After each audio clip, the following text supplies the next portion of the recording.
Ќе го кажам ова, оти ми значи да станеме нормална држава, да станеме држава конечно после 30 и кусур години во која што секој ќе може достоинствено да живее од тоа што го работи. Сега, пред неколку дена, мој пријател се врати од Чешка, работеше таму, работи таму у фабрика за делови. Значи, со 2 плати тамо, ако имаат, пример, семејство едно, што ја знам, маж, жена, 2 деца, една плата тргаат на страна на крајот на месецот. 20, пример, да земаат по 30.000 круни, една плата тргаат на страна.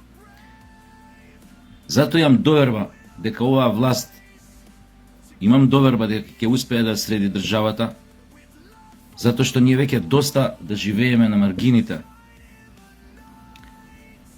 И многу луѓе живеат на маргините на сиромаштијата и се борат како да се прехранат у тек на месец. Токму затоа ми е важно ова да ви го кажам.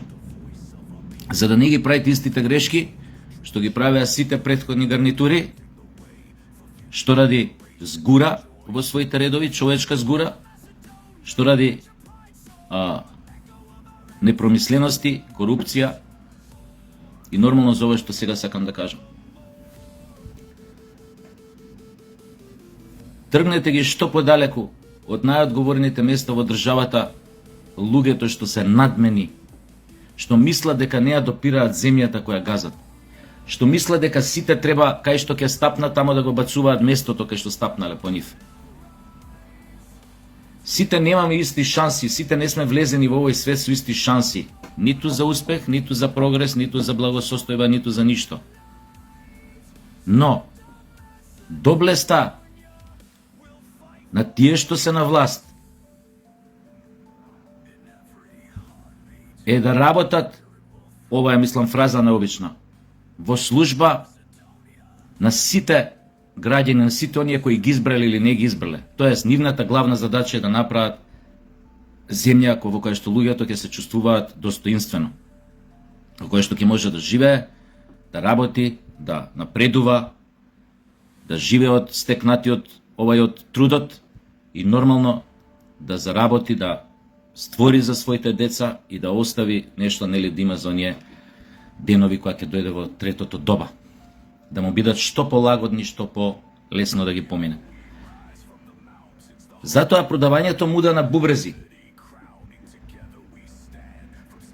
Како некој треба да биде, нормално е да биде повластен и да има, затоа што не знам он колку вложувал во себе и така натаму, па нормално е тогаш да има и нормално е нормално.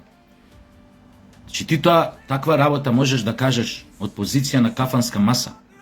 Седам на кафана, па не можам да додржам, морам да се пофалам, морам да си ја покажам арогантноста, па и сега ќе кажам на масава тука пред сите, вие сте за мене пички, јас сум тука, пошто јас знаете што сум правил, кај сум учил, што сум работел итн. Кога си на одговорна политичка функција, или ако те стават на одговорна политичка функција, треба 100 пати да размислиш пред нешто да кажеш. Особено, не треба да ги примаш прашањата од јавноста како да е тоа атак на твојата величина, на твојата големина, на твојата личност и така натаму.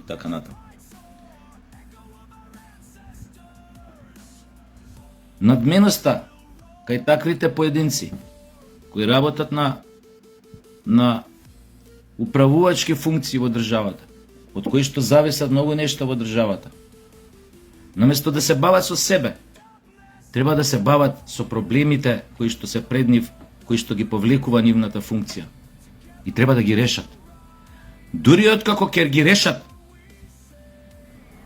тогаш и да се пофалиш сам себе, и да бидеш надмен, и да бидеш арогантен, никој нема да ти земе за зло. Ама затоа што си направил нешто добро во име на заедницата. Дури и да се пофалиш после со тоа, дали да им го триеш на сите на нос, никој нема да ти каже. Ќе ќутат. Но, Проблемот е што таквите вистински луѓе, кои што на вистина се спремни, силни, одговорни, вешти да направат нешто за доброто на заедницата, обично и немаат после потреба тоа на сите да им го кажуваат. Тоа е разликата меѓу оние скромните, кои што си ја гледаат работата, си го гледаат, ја тераат својата задача или ја туркаат својата визија, и оние кои што се напумпани величини, кои што животот ништо посебно не направиле, или не направиле ништо, или ако направиле нешто, направиле благодарение на тоа што биле на време влезени во одредена политичка партија и така натаму, па партијата направила се за нив. Или оној кој бил на чело на партијата направил се за нив. Затоа што биле вакви или онакви, но секако дека голем дел од нив не доаѓаат на позиција затоа што се многу способни, многу паметни, туку затоа што умеат да прават добро некои други работи што немаат врска со нивните човечки квалитети, нивните стекнати вештини во одредена професија.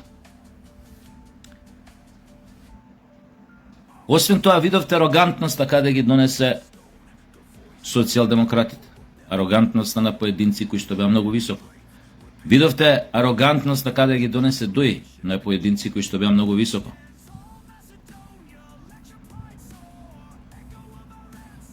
Токму затоа мислам дека сега не е време никој од вас да го вади на маса и да си го мери со обичниот народ, особено ако тој некој е малце поеднаков од останатите, да се изразам со со реченицата, со максимата на Џорџ Орвел од 84-та. Ова е од Животинска фарма, книгата. Оти не сме еднакви. Не се еднакви луѓето. Оние кои што се во власта, кои што практицираат моќ, кои што се во близина на моќта, кои што чувствуваат таа моќ, се озрачени од таа моќ, нормално е дека можат многу повеќе да направат за себе од некој тамо од нас, било кој што нели се бори нели да преживее од први до први, рецимо. Затоа, ако немате да кажете било што паметно, а сте на висока функција, подобро преќутете. Без да се удирате во гради дека сте нешто повеќе од сите останати. Еден Ноле Џоковиќ, најголемиот спортист на 21. век, веројатно ќе го прогласат. Па јас не сум го чул никош да каже јас, па празни места, па сите останати. А тој ќе биде најверојатно најголемиот спортист на 21. век. Ќе биде прогласен. Арогантноста е одлика на неспособни, на тупави луѓе, на глупави луѓе. Ги гледаме сите ние тоа како изгледа во наша блиска околина. Но не е вкусно кога такви луѓе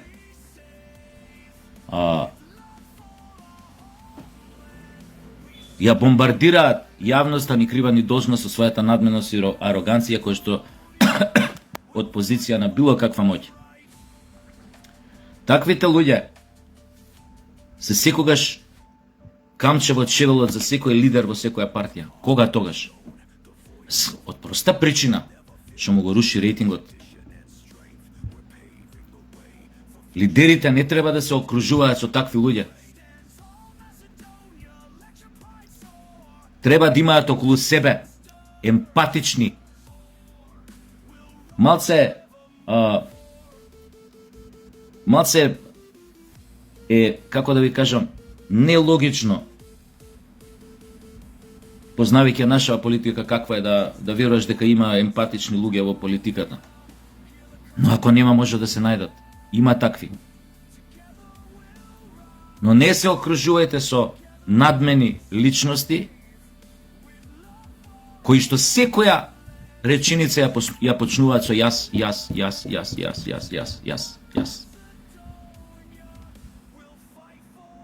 Верувајте, таквите луѓе Неговото јас е секогаш и секаде пред се останато. Затоа ќе ви ебат матер еден ден. Затоа се тие камче во чевелот на секоја организација, компанија, партија, држава, додека ако се наоѓа горе негде во високите ешелони. Затоа се тие опасни. Таа патолошка нарцисоидност поврзана нели со таа надменост и арогантност.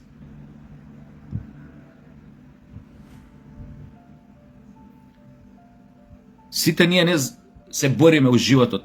Повеќето од нас се борат нели така за некои ситни нешта кои што и не се така баш ситни. Да гледаш фамилија, да пораснеш деца, да ги школуваш. Особено тие воопшто не се ситни, ако немаш моќ, тоа да го направиш многу лесно. Ако немаш моќ да ги пратиш со стипендии од државата да студираат некаде во странство, ако самиот немаш моќ, не си заработил самиот да им платиш да студираат во странство и така натаму и така натаму. Колку се такви што можат у цела држава? Многу малце.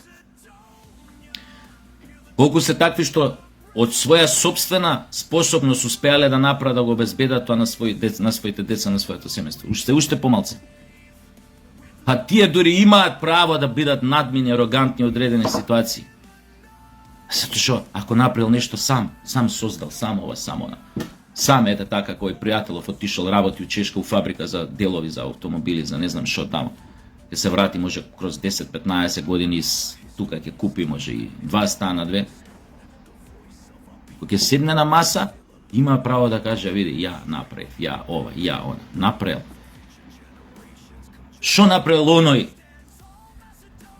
Каква негативна слика кај јавноста предизвикува било кој се удира во гради, дека направил нешто, а цел живот го поминал во политиката. Затоа што бил политички подобен во неговата партија. Да не го употребам оној на секому познат збор полтрон. Успеал. Знаел кога каде да се подмести, како да се подмести, кога да сврти грб, како да го сврти грбот. Кому да му го сврти грбот, кому да не му го сврти грбот.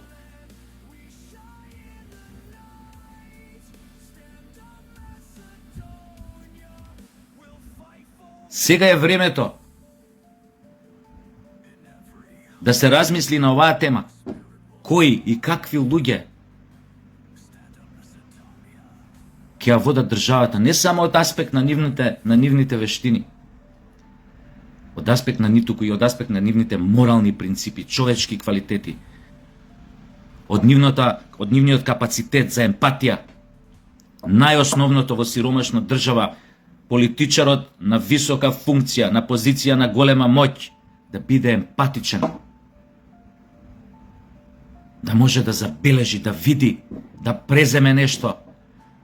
Ако е нешто негативно, тоа да го заболи кој на негов близок да му се случило, кој на себе да му се случило. Да преземе да го отклони проблемот. А не да се занимава со себе. Таквиот човек утре не мора ништо да каже за себе ако го направи тоа што го направи, ако го направи, ако го извлече од себе најдоброто да ја помогне на заедницата. Наречете ја како сакате, таа заедница на луѓе. Луѓето ќе знаат дека тоа го направил, дека помогнал. Кај да излезе на улица со крената глава ќе излезе. А тие кучиња од слама, кои што ни ја ебаа државата уназад 35 години, и кои што се да кажеме у политика, 20, 25, 30 години се некој политика. Тие немаат право да зборат. Немаат право. Од проста причина, 35 години гледале што се случува, биле во политиката, ништо не направиле. Па сега уште после 30 години ја натакнем вас ја на таквите надмени копилиња.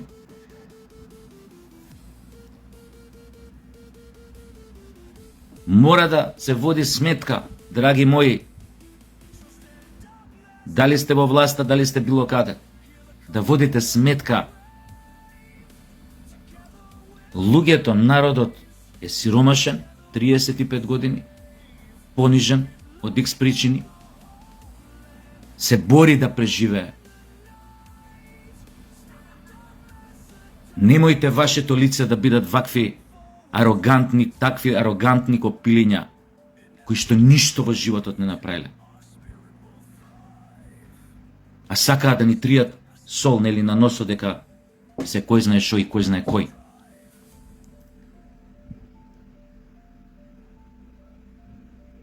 Таквите луѓе треба да се отстранат од позиции на моќ.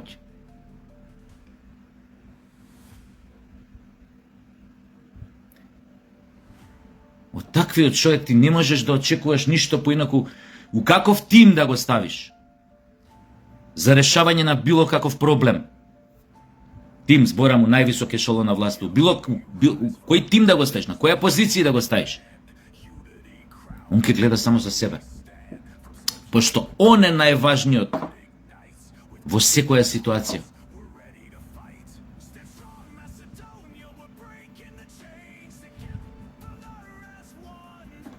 И ако јас сум на таква позиција да решавам кои луѓе ќе ја водат државата, јас ќе тргнам од премисата, дојди дечко вама. Ова е проблемот у држава. Кажи ми само едно, можеш ли да го решиш од позицијата на која што планирам да те ставам? Можеш или не можеш? Можам. За колку време ќе го решиш? За толку. Ако не решиш, оди си ти сам, јас да не те бркам, да не те избркам јавно. Неаме време. Јас уште верувам дека сами како држава можеме да направиме многу. Можеме.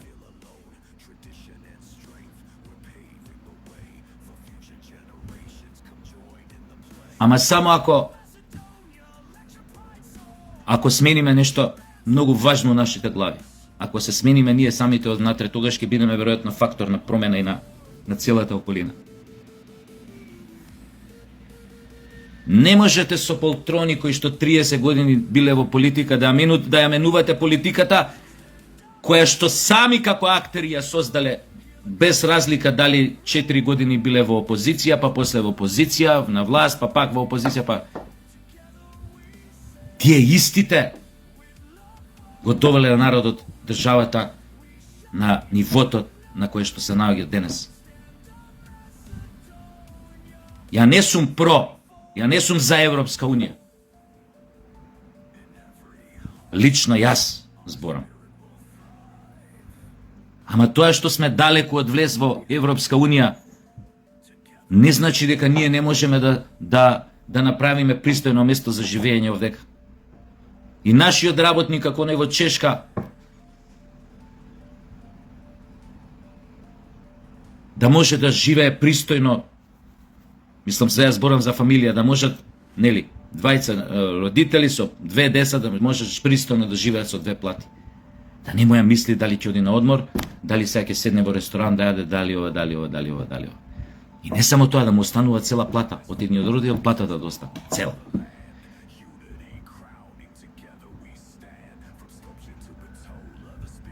Никогаш не сум ги сакал арогантните луѓе. За мене многу луѓе мислеле дека сум арогантен. Многу луѓе. Ја може сум имал одредени настапи, некој можел лесно така да ги протолкува дека ги од аспект на арогантност, дека сум кажал нешто. Но тоа не било така. Зошто? Затоа што секојаш сум бил свесен дека ништо посебно не сум направил во животот. Не, тоа сега јавно го кажувам. Ама јас секако нема да излезам како некој филјан луѓе и да кажам, види, па слушај, па ти може си учел тамо и тамо у странство, си имал стипендија, си имал ова, си имал она. Ти знаеш ли дека јас колку имам актерски награди добиено, колку имам за книги што пишувам награди добиено, колку книги сум направил, колку, па јас што треба ја да кажам, да живеам не знам каде, со не знам колку пари од джеп. Затоа иритираат ваквите луѓе кои што настапуваат од позиција на јас и као, ба ја ги да нешто многу направиле, ништо не направиле.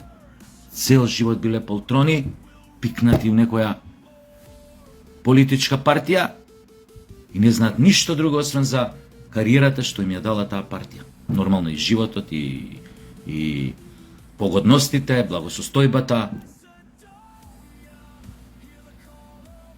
Да не била таа партија, ќе биле ништо.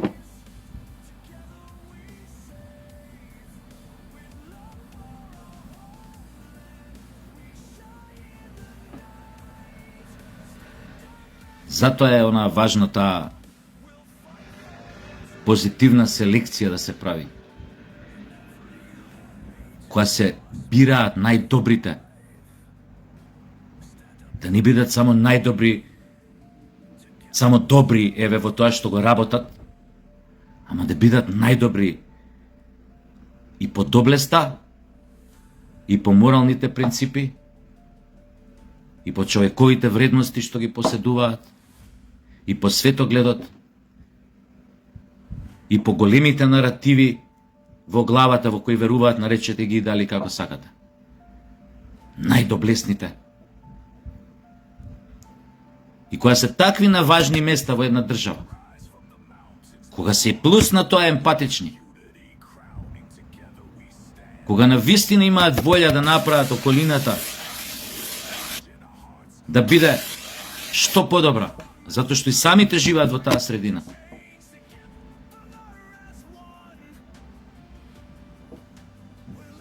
Нормално дека секојаш ќе имаат поддршка од секого во секое време на секое место. Може би за некој бев нејасен со ова моје излагање, ама тоа е затоа што сакам да бидам конструктивен. Сите вие знаете што и на како и на кого може да се однесува. Оти видовте примери, некој што не успеа да се излечи од таа надменост на нивните поединци, видовте како завршија на минатите избори. 30 години ги гледав некој од нив, пошто ги знам од млади денови кога сме искачале вамо тамо, сме иделе по концерти, по журки. За точно не се смени. И нема ни да се сменат. Беа одвратни во својата надменост, одвратни останаа. Затоа лесно беа провалени. Некој се излаже еднаш, некој 2 пати, некој 3 пати, ама на крај сите ги провалија. И затоа ја доживеа политичката судбина што ја доживеа на минатите избори. Ете тоа. Кој свати, свати. Кој не свати, ке свати. Ако го излеја уште еднаш, не знам, шо знам, немам појма. Може ја не се сваќам шо зборам, ама ајде.